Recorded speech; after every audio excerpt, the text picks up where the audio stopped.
Allez, tout de suite, les audiences d'hier soir avec vous, Maxime. Et finalement, entre TF1 et France 2, il n'y a pas tant d'écart que ça hier. Et oui, un petit écart entre TF1 et France 2. TF1 est tout de même leader avec la suite de la saison 10 d'Esprit criminel. 6 100 000 fidèles au rendez-vous et 24,4% de part de marché. Et puis donc France 2 est juste derrière avec le téléfilm Merci pour tout Charles avec Charlotte de Turckheim et Catherine Jacob. Un beau score, 4 900 000 téléspectateurs et 18,5% de public. Belle opération également pour M6 qui est troisième avec le meilleur pâtissier, les pâtissiers amateurs qui devaient revisiter l'île flottante. 3 400 000 gourmands ont passé la soirée avec Faustine Bollard, 15,1% de part d'audience. C'est 500 000 de plus que la semaine dernière. C'est énorme, hein. Oui, belle opération donc pour M6. Et puis, belle opération aussi pour France 3 qui proposait un nouveau numéro du Monde de Jamie. On vous en parlait hier, le magazine était consacré aux catastrophes météorologiques. Eh bien, 3 100 000 curieux étaient au rendez-vous et 13% de part d'audience. Et du côté de la TNT? Eh bien, un petit score. Aucune chaîne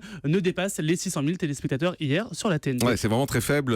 Jour férié oblige sans doute. En deuxième partie de soirée, vous le disiez, il y avait le deuxième numéro sur France 2 du talk show de Frédéric Lopez, Folie passagère. Et bien une baisse par rapport au lancement. Seulement 1 million de téléspectateurs au rendez-vous et moins de 8% de part de marché. 7,8% de part de marché. C'est 300 000 téléspectateurs de moins donc par rapport au lancement la semaine dernière. et puis du côté de l'Access Prime Time, alors il y a deux beaux scores pour TF1 et France 2 en particulier. Et oui, de beaux scores pour Money Drop à 4 300 000 téléspectateurs au rendez-vous de Laurence Boccolini. Sur France 2 avec N'oubliez pas les paroles, on est à 3 400 000. Et du côté des talk shows, en raison du 11 novembre, D8 avec Touche pas à mon poste était en best-of. Et bien un beau score quand même pour Cyril Hanouna. Malgré un best-of, 1 100 000 fidèles au rendez-vous. Et puis on signera également le record de C'est à vous qui était en direct sur France 5 et qui recevait Patrick Sébastien. 1 200 000 téléspectateurs au rendez-vous. Un beau score également pour le Grand Journal qui progresse. Et qui est en direct aussi. Et oui, qui était en direct à 700 000 téléspectateurs. Et puis un autre record sur M6 avec Objectif Top Chef. Vraiment un très très beau score. 2